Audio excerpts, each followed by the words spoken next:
이번 이야기는 2CH 괴담 문방구의 괴한.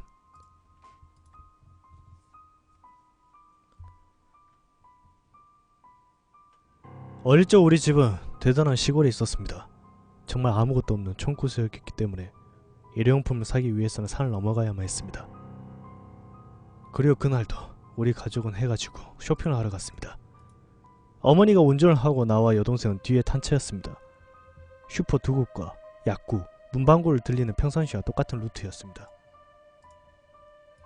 문방구에는 한 장에 30엔짜리 예쁜 종이접기가 있었기 때문에 나는 그것을 살 생각이었습니다.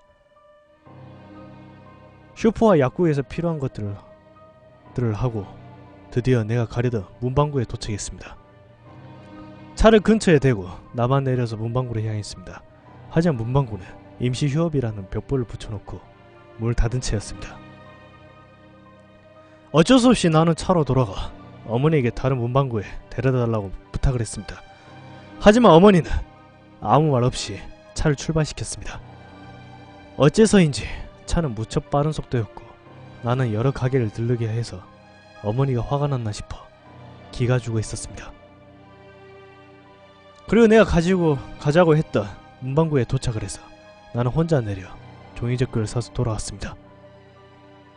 그리고 차에 올라타 문을 닫는 순간 갑자기 어머니는 차를 급발진시켰습니다.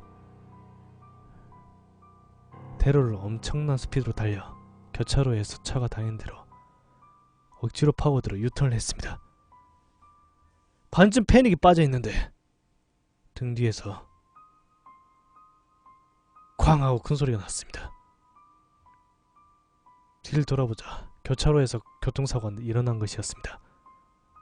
그렇지만 어머니는 차를 세우려고 하지 않았습니다. 겨우 집에 도착했을 때는 완전히 지쳐 있었습니다. 어머니 역시 얼굴이 새파래져서 배가 아파서 그랬어. 미안해 라고 말한 뒤 바로 잠자리에 드셨습니다. 그 후 나는 이 일을 잊어버려야 했지만 2년 뒤 여동생에게 진상을 듣게 되었습니다. 그날 여동생은 드라이버에 따라 나선 것이라 쇼핑에는 따라오지 않았고 계속 차 안에서 만화책을 읽고 있었습니다. 그런데 그러던 와중 이상한 것을 깨달았던 것입니다. 아까 전부터 계속 같은 차가 주변에 있다는 것을요.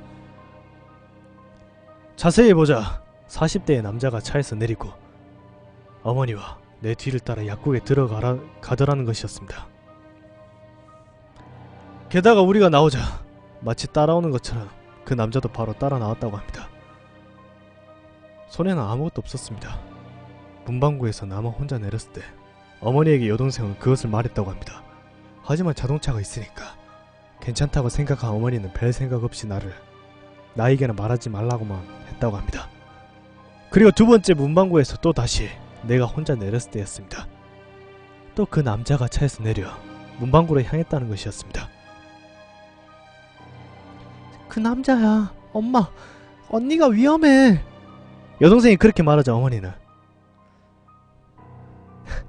언니가 타면 바로 출발할 거니까 안전벨트 매고 있으렴 이라고 말하며 새파랗게 질린 얼굴로 시동을 걸었다는 것입니다. 내가 돌아오자 아니나 다를까 뒤에는 그 남자가 있었습니다. 그리고 자동차의 라이트에 비춰진 그 남자 손에는 커트칼이 들려있었다고 합니다. 어머니와 여동생은 할 말을 잃고 있다가 내가 차에서 타자마자 바로 출발했던 것입니다. 여동생은 계속 그 남자를 보고 있었다고 합니다. 그는 곧바로 자신의 차에 타서 우리를 따라왔다고 합니다. 하지만 우리의 차 갑작스러운 유턴에 대응하지 못하고 그대로 교차로에서 맞은편 차와 충돌했던 것입니다.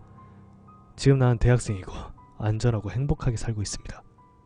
언제나 어머니와 여동생에게는 감사하다는 마음을 가지고 있습니다. 운동신경도 전혀 없고 언제나 느리게 운전하던 어머니가 그날 보여줬던 모습을 떠올리며 정말 어머니는 무엇보다 강하다는 생각을 하게 됩니다.